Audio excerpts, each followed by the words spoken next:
Hey there, and welcome to the Sim Racing channel, so enamored with American racing that this video is basically my green card application.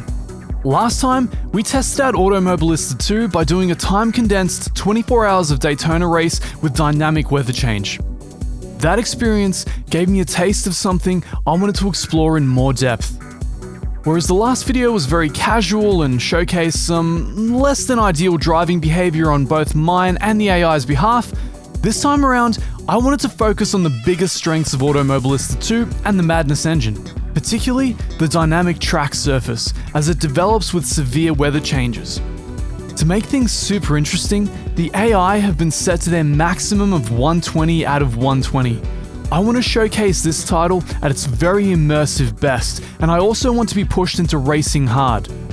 We'll be taking on a multi-class grid of cars yet again, led by prototypes, with myself in the midfield GTE class, driving the legendary Porsche 911 RSR with a small group of GT3s bringing up the rear. This is with a maximum grid size of 32 cars. Not only will this race showcase the best that the Madness engine has to offer with variable weather and track surface conditions, but also the AI being pushed to their utmost with multi-class racing. I'll be lapping cars, they'll be lapping each other, and then eventually lapping me, all while racing to their fullest potential.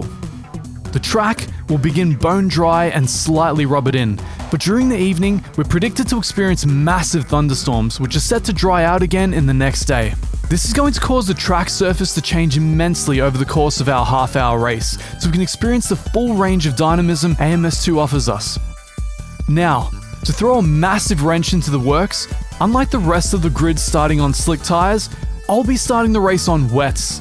This means that for the first third of the race, I'll be struggling to hang on to as many positions as possible against opponents with way more grip, all the while desperately attempting to not overheat and burn out my tyres before the predicted storms. This is set to be an amazing race, so let's get into it.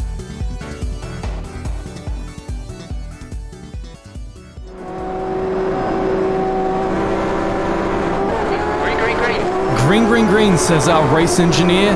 We're here with the LMP1s taking the lead. We're right at the back of the GTE midfield as they jostle for position around T1 here. Massive braking zone here at Daytona. Beautiful way to start a race. As I try to maintain the outside, not get squeezed out wide, but also be respectful to the guys on the inside there. Always very difficult coming up to the first couple of corners. So far we've survived better than at most open lobbies. So I can't complain about that. AI being very, very well composed, even at 120. So we're of course starting on wet tires. They're on slicks. I know my days are numbered. My time is limited. I can only hang on to this position for so long. There's no way I can jostle for position. All I can do is try and hold off the guys behind me as much as possible by holding the inside as we head out onto the oval. The plan is hold on to the position as well as we possibly can, but don't overheat the tires because we're going to need the rain, assuming it comes, to cool us back down. The only chance we have is the slipstream here in the oval section. As soon as we get to the infield section, as soon as we get to the bus stop, as soon as there's a braking zone, we're pretty much screwed. So I'm gonna try and hold my position as much as possible here. I'm dropping an extra gear just to be safe. Probably wasn't necessary, but it's okay. We didn't drop any positions yet.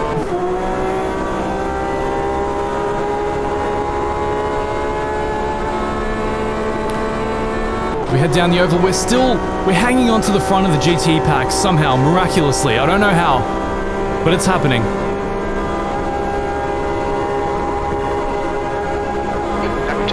Is now in the lead. P4. What you're hearing there is the Crew Chief application. If you've never checked it out, I'm gonna have the link for you down in the description below. Crew Chief is an amazing race engineering application. Gives you a ton of telemetry and info out of the race that you're having. Especially useful in titles such as AMS, which don't actually have their own race engineer or spotter just yet. Means you can actually race without these annoying proximity alarms behind you. As you can probably see, the wets do not like dry tracks at all. I'm losing grip an absolute ton on corner exits. I've actually jacked up the traction control way higher than I would normally have it on a dry race, just to save the rears as much as possible. I want to avoid overheating them as much as I can. You'd have to counterbalance that with still holding off the guys behind me that are rapidly pushing, as you can see. There's a whole train forming behind me there. Holding them off in my gorgeous Porsche liveried 911. AKA potentially the best sounding GT car ever created. We get some gorgeous lens flares coming out of that rear view. You can see time compression well and truly alive. We've got 50 times time compression working on this race. So the sun is going to set very, very shortly for us. We're going to get into the long night and see how we handle it as the temperatures drop, which I'm eagerly awaiting. I'm just trying to keep things together for as long as I can. I know I'm going to rapidly drop position to the guys in front. Just have to hang on for dear life. I'm very glad that Daytona gives us these oval sections to cool down my tires. We get into potentially the hardest braking zone of the entire track. Hard left turn while under full braking. Absolutely love it. Super, super punishing corner, that one, if you get it wrong. Really good way to judge your car balance as our brake discs go on fire. Still there. The Corvette's trying to make a move on the outside there. Thinks better of it. But once I'm not in the C8R, I'm in the Porsche, which I've got to say, as much as it breaks my heart to say, the Porsche is probably more fun to drive. And in a lot of cases, it's marginally quicker. Or maybe that's just because it's more fun to drive. You feel like driving it quicker.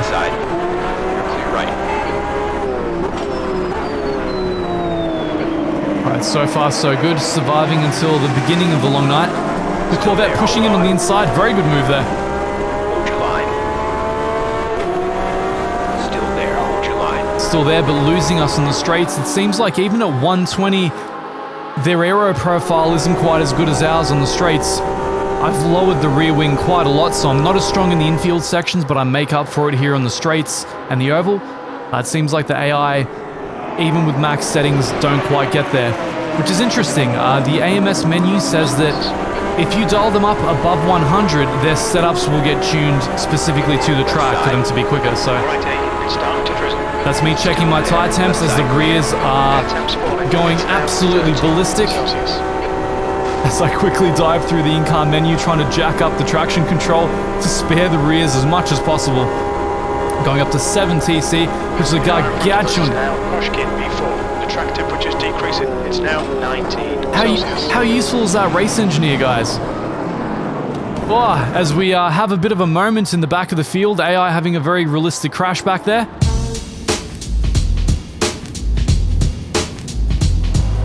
Okay, on we go. So the race engineer informs you about dynamically changing track conditions, temperatures. Super, super useful. Well, apparently that guy didn't survive that crash. Who'd have thought? But yes, in a game that's as dynamic as AMS2, as my race engineer loves to talk over me,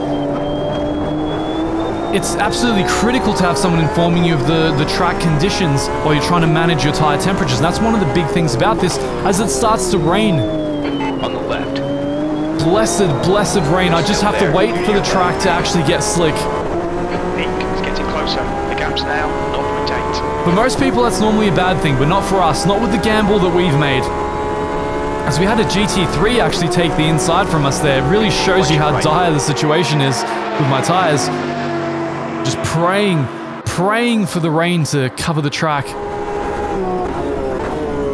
You take it very easy into the bus stop here. I've really conditioned myself to not go overly aggressive there. It's a really good place to burn up your rear tires. Your right rear is hot. As our race engineer informs us, our right rear is hot. Not much to be done about that. Okay, we're getting proper rain now. Looks like it's getting harder.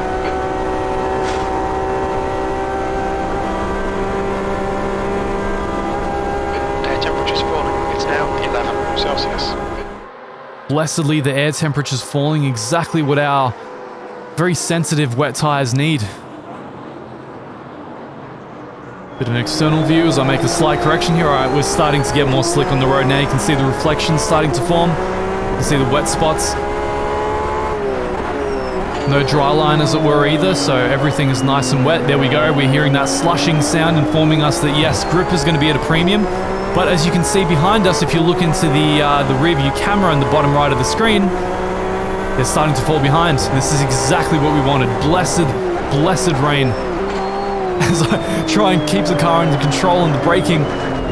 One of the greatest things about this title is just the micro corrections you have to do at the limit, especially in adverse weather. It feels, for an old rally boy, this is exactly what I love out of driving. I love the micro corrections. I love the lack of grip.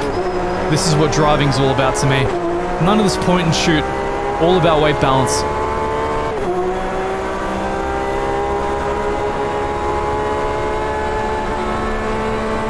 As we start to really make up some ground on those GTEs behind us.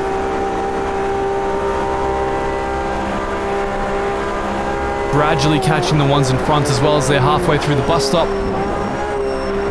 As you can see, already some puddles starting to form on either side. Eventually I'm going to have to really watch out there to avoid aquaplaning.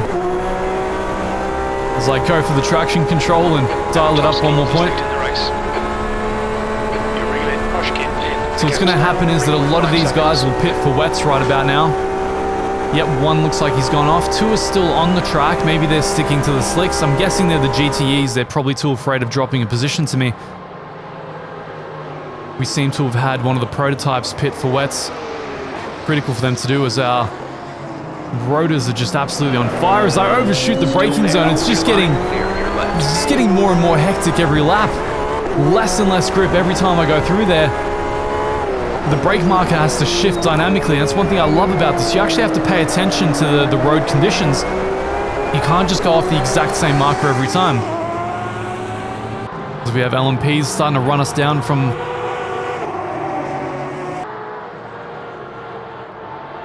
behind. It seems like the guys that pitted for wets have finally come out of the pits and they're starting to take us for position as we take the inside against the GTEs. I think these were the class leaders. Jostling with our 911 brother over there on the inside. I think better of it. Slot in behind him as we block off both the prototype and the competing M8. That boat of a car probably not having the time of its life in this weather. And now I know I'm in business. I have the slipstream, I've got the speed on the straights. I've got the prototype pushing on ahead if I can get behind him and get some of that sweet slipstream. Yes, there we go. There it is. Some of that sweet dirty air coming into a heavy braking zone. I brake super early trying to make sure I don't overshoot this. I still understeer out. No grip whatsoever, but I managed to recover it and pull it back onto the road. The prototype behind us, none too happy with my efforts there. I swear I'm not trying to block him. You're clear left. You've got cold front tyres. Now I've got the opposite problem. My fronts are starting to overcool because the rain is absolutely ballistic. The temperatures dropped so much overnight in this thunderstorm. Maybe it hasn't started thundering quite yet, but I mean it's a rainstorm at the very least. As we get to see the AI doing the whole multi-class thing, and so far so good. I haven't been pummeled from behind. As we take that whole load of spray right to our face.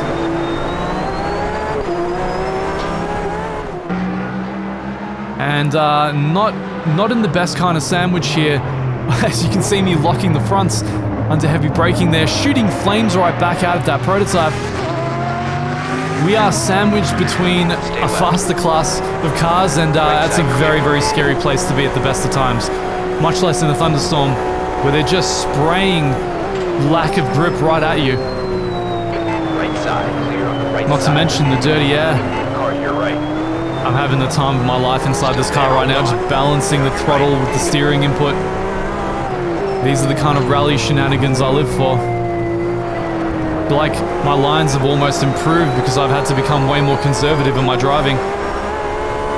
Sometimes that's what we need, just to slow down a second or two. Or 10. Right side. Clear right. We finally finish getting lapped and take the last of our slipstreams for what's likely to be a while. That ballistic sounding Porsche in the flyby cam. Heavy braking into the bus stop. Oh, going out wide yet again. Not much grip to be found there yet. We haven't started forming a dry line. There just aren't enough cars. You can see patches of dryness here On the outside to the right, extremely slick, extremely wet, but still a very, very wet surface all the same. So Lord knows what's happened to the GTEs behind us, whether or not they've pitted. Seems to be increasing. Well, getting the message from the race engineer that the rainfall is actually getting worse rather than better, so we've made the correct decision strategically, let's say that much. As I brake nice and early, but was it early enough? As I understeer out all the same, almost lose the car, almost lose the front end, almost lose the rear again. Just ballet dancing around that corner, so much fun. Now mind you, again, this is the AI at the maximum 120 out of 120. This is them giving us the race of their lives. It goes to show in endurance racing how much race strategy matters.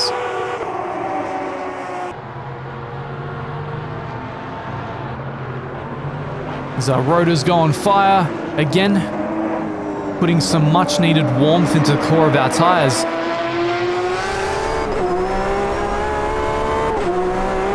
Really, really, as we aquaplane, massively quick aquaplane there. It seems like we've caught a puddle on the inside, one that I couldn't see during the race. That caught me completely by surprise, but man, not even mad. That is amazing. That's the kind of thing you want to see in sim racing. Again, the Madness engine living up to its calling card of being the best wet weather simulator. I remember this from my Project Cars 2 days. When I first drove a wet race at Alton Park, I was completely blown away at how much the grip condition changed over the course of the track, and certainly different parts of the track. As the rubbered-in line became slick and then dried out and became the ideal line, and then the wet patches of track could be used to actually cool your tires down dynamically, which is just mind-blowing. I mean, this is the kind of stuff that race car drivers do in real life, but it's just not even been a consideration in sim racing up until recently. There's so much potential again in the Madness engine when it comes to that. One of the reasons I've always had a deep affection for it. As we overshoot the braking zone, I'm braking hard, trying not to spin, letting the car run out, letting it do what it wants to do as I don't think I'm getting lapped. I'm not under blue flag. It's just another class. It's just yet another load of prototypes that are catching us after pitting, I think.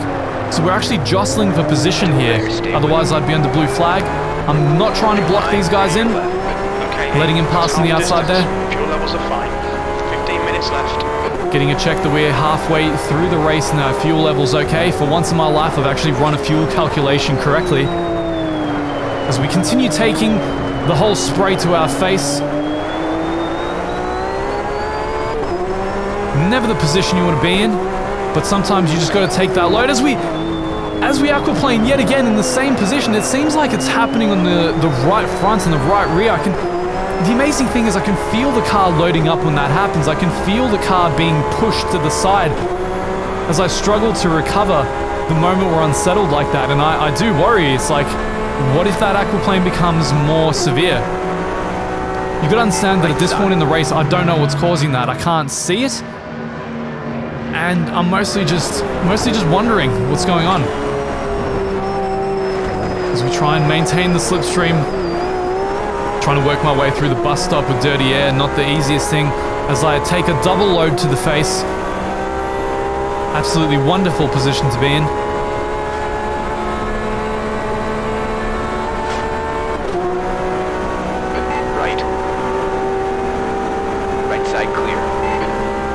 Move on into what appears to be a drying line on the outside there. But all the same, we continue taking more spray. Taking all the spray. Again, I feel like I can't brake early enough for that corner anymore. Doing my best to balance the car through there. The prototypes, of course, not that fast through the infield section because at low speed their aero stops working. Their horsepower advantage very much negated by the slick road surface here. So I'm just desperately fighting for grip.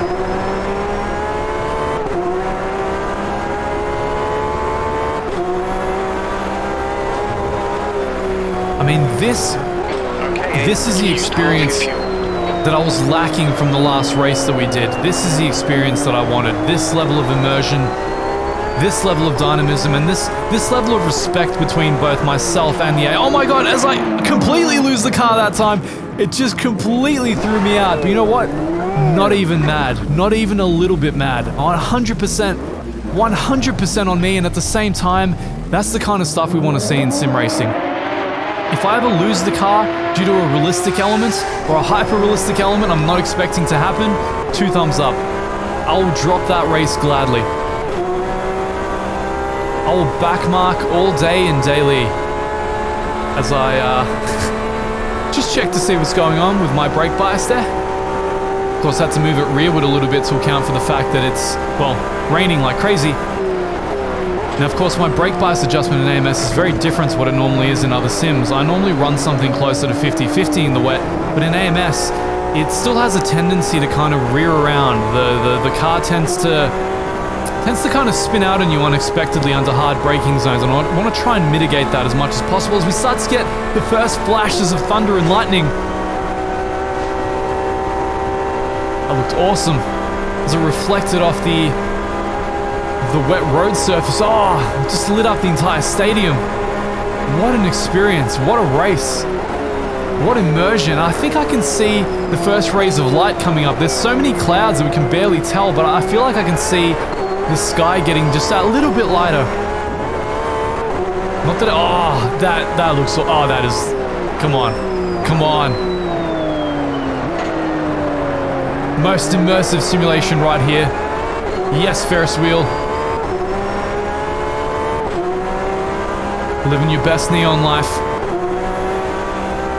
Whoa, as we go over a puddle on the inside there, right at the apex, conveniently positioned, we're starting to see small puddles forming to either side of the racing line. Absolutely dangerous here. You start to wonder, what is the safest way to go? What's the most dangerous way to go? And here we are, the moment of truth. That's like, no! I completely lose the car. I overcorrect. The car was gone. 100% textbook real-life aquaplane. You just completely lose all traction. Again, not even mad. Not even close to mad. As we go over some crazy big puddles on the infield section there, and I get a track limits violation. Attention to track limits, please. You know, mate, just because you said please, alright. And having a bit of a seniors moment there, just pretend you didn't see that. Nothing happened. Not a thing.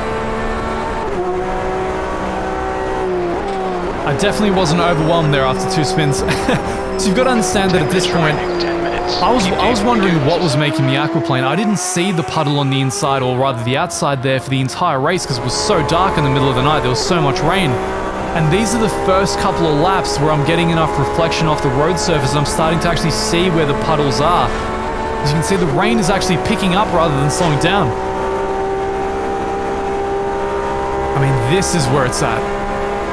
This is where the Madness engine shines. This level of dynamism. And I know that my tires are just gone at this point. They are icicles. Dynamic icicles. And I know as soon as a dry line starts to form, I'm going to need to start driving on it in order to actually warm up my tires, get them back to their operating window. And it's going to become a balancing act between cooling them down and warming them up. This is something I've seen Hamilton do in real life, and the fact that we can potentially do this ourselves in a sim racing title is absolutely mind-blowing. The rain's easing now. Looks like conditions are improving. One of the conversations we had in the comments on one of our last videos was that AMS2 allegedly has way more of a dynamic effect on tires than even ACC.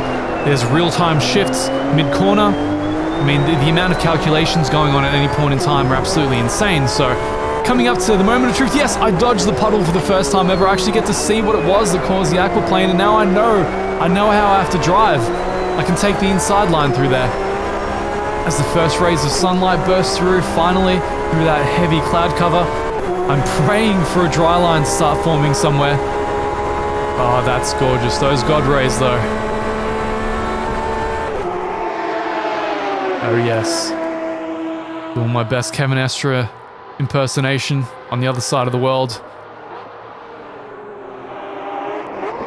Got very bouncy over that inside curb there. One thing I always loved was that feeling of intermittent traction loss when you go over bumps in this, and R Factor as well, and even Beam and G do it amazingly well. You can tell that there's so much dynamism and flex. Looks like it'll stop soon. I'm checking out, as you can see, a dry line is forming. I'm checking my tire temps as they go up. Or at least hopefully go up.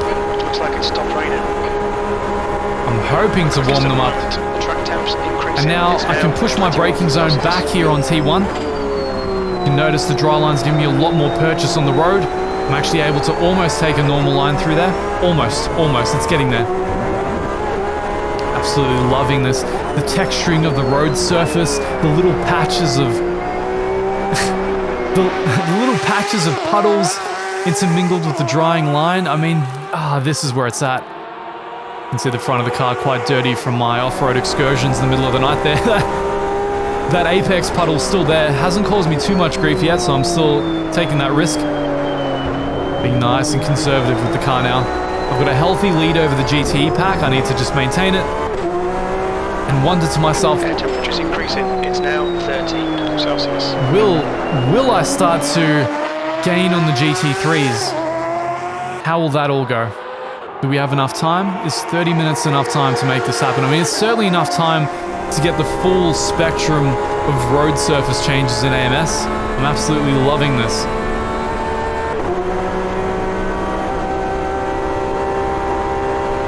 You can see my tyres are warming up in the rear now, getting up to the 50-degree mark. We're about 10 degrees cooler on the last lap in this section. What? That's sure to warm them up. The puddles, as you can see, are just jerking the car around. It's amazing. One thing I will say, when I had my initial spin and Aquaplane, I did notice that one of the prototypes took the exact same line I was taking without actually spinning or being affected in any adverse way by the puddle. So if you want to go back to that section, rewind it for yourself, you'll notice that happening. So a few exemptions to the AI, they still seem to be on a bit of a different physics model to the player. It'd be great to see them affected in a more one-to-one fashion as we are by the adverse weather. It'd be great to see them sliding all over the place like I am.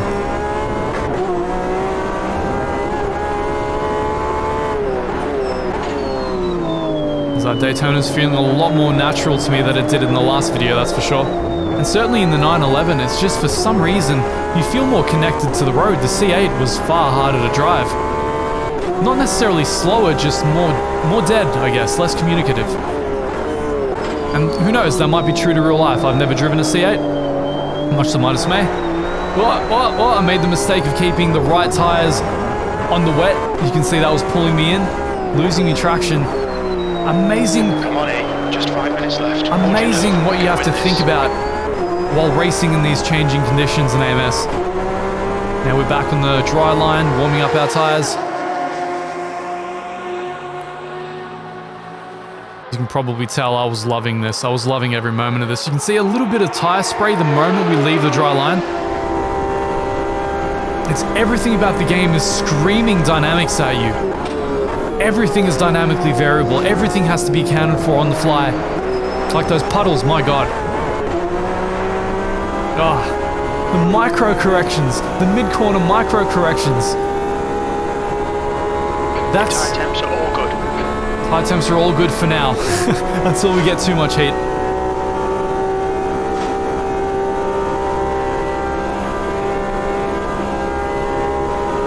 As we blast through the oval, getting towards the end of the race. The track temperature is increasing. It's now 23 Celsius. How useful is that race engineer? I mean, seriously. Oh, as I actually take a proper line for once. Still feeling for grip on the exit, but man, that felt pretty good.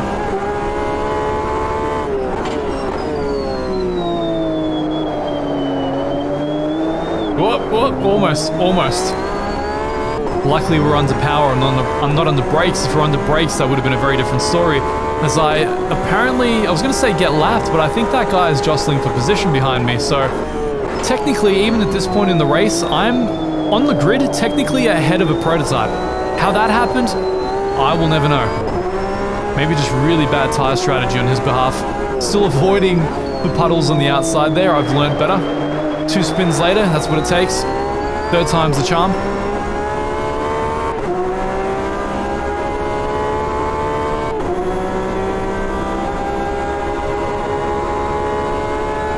As we finally get overtaken, he decides to take the inside line. We let him through, of course.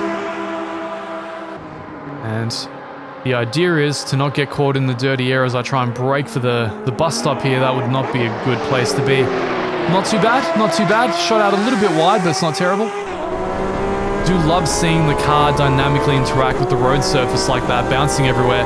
While it might be a little bit overstated, it's still so fun to watch. You can see the tires, the rears are starting to get dangerously hot now. I think don't want to get them above 80 degrees or so, the wets. So I'm gonna have to watch out and start cooling them down soon.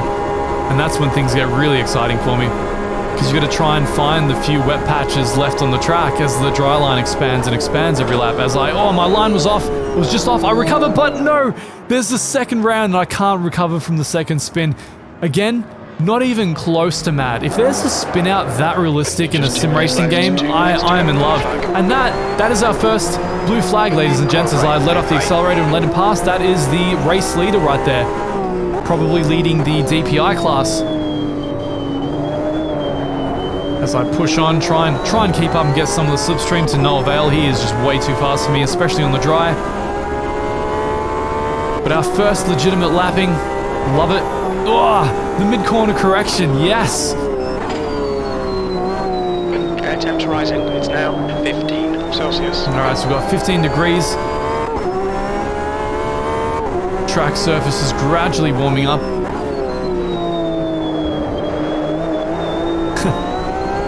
I still don't have the courage to lower my TC. TC is still up at 8. Seems to be working for me so far, so, you know, if it ain't broke, don't fix it.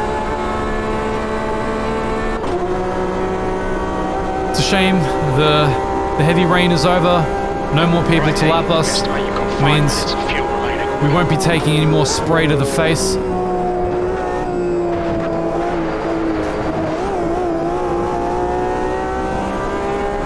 We appear to be catching a car there in the distance. Let's see what that's all about. Watch your rear tyre temperatures, they're getting hot. And here we go. The tyres are starting to overheat finally. It says that there's 30 seconds left on the clock. That likely means one other lap. As I do my best to cool the tyres down. Look at the temps. Look at the temps as they drop. Amazing. And again on the outside, you can see them drop in real time as I cool them down on purpose. It's amazing. And then warm them back up by sliding here. Totally intentional, because I went on the wet, you know. Totally meant to do that. What? Right back into the cockpit there. What? I don't have the faith and the confidence in the car that I once did. When the wets overheat, it becomes sliderama, so you really have to make sure you get them back in the window. The last thing you want to do is have rears that are on fire. This is where AMS and the Madness engine really shine, the dynamic elements of racing. It's a shame that people don't run fully fledged endurance races on this sim yet, because I think this could be something very special. I mean, I basically have an endurance grid running here already. I would love to see them add just a wider roster of prototypes that you might see in IMSA, a wider roster of GTE cars, even though that series is becoming deprecated largely. As you can see me chasing the wet portions of track, see the spray. We're the ones shooting the spray this time, as we appear to be gaining on a M6 GT3, I think it is. Braking heavily not to rear into the back of him. So far so good, going back inside the car. We're being staunch with our line, not overly aggressive, but staunch, as we take him on the quote-unquote straight, or the bend, the oval, whatever you want to call it, the banked section, the outfield. Pick your lexicon. And as we finish, I think we finish into a gorgeous sunset up there. Yes, race over as we finish at the head of our class in a 120 AI race. So it goes to show endurance racing, guys, strategy and consistency is everything, says the guy who spun like 3 times. I guess the guys behind me were even less consistent than that, but driving through such adverse weather, having to be so mindful of the changing conditions on the track. I'm not aware of any other sim which does that to this level. I mean, to this day, iRacing doesn't even have wet weather racing at all. So this is just something else. 2 thumbs up. I mean, this is what the Madness engine does best, and Rees are actually turning it into a proper simulator for the first time ever. I'm so excited again to see where that leads. A game that I'd shelved, a game that I'd put away for basically half a year because I felt like it was just treading water, so to speak, in a wet race. But to actually see it gain some ground again, to become compelling, to become raceable, to become engaging, It's just so good, guys. Make sure to subscribe for future AMS content amongst other sims, of course. As you can probably tell, I love endurance racing. GTE is my favorite GTE class of all time, and the Porsche, one of my favorite GTE cars as well. Until the next one, I'll see you guys later.